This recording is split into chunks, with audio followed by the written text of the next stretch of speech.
د آسیا نیوز قدرمنو لیدونکو او اوریدونکو السلام علیکم.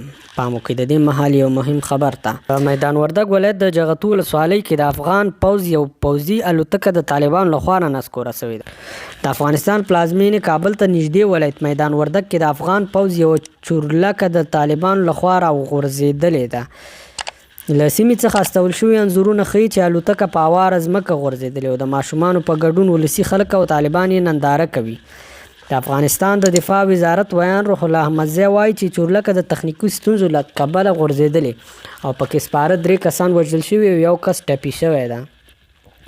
خو د وسلوالو طالبانو ویان ذبیح الله مجاهد وایي دا چورلکه یې تېره شپه د جغتو ولسوالۍ او امنیه قمندانۍ ته نږدې سیدي او کاریز کلو ته نږدې راغورځولې ده. هغه په خبره دي چورلکې هڅه کوله ولسوالۍ کې کلابند سرتېرو ته اکمالات وکړي خو د طالبانو په یو رسا برید رانسکوره کړل شوې ده. نوموړی وایي په پیښه کې هلیکوپټر په بشپړه توګه تخریب او عمله یې وژل شوې ده خو د وژل شویو کسانو په اړه یې څه نه دي ویلي. د سیمې خلک وایي دغې الوتکې تېره شپه هڅه کوله چې په طالبانو بمبار وکړي او د طالبانو په ځوابیه برید کې بیرته ویشتل شوې ده.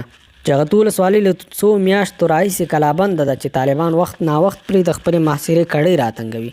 تېره اونۍ له یو نږدې کلي د ولسوالۍ ودانۍ ته یو تونل ایستل شوی او د تونل په پای کې چې د ولسوالۍ د انګړ لاندې ختم شو 2 ټنه چاودېدونکي مواد وچول شو چې د ولسوالۍ یوې ودانۍ ته یې ډېر زیان اړولی و.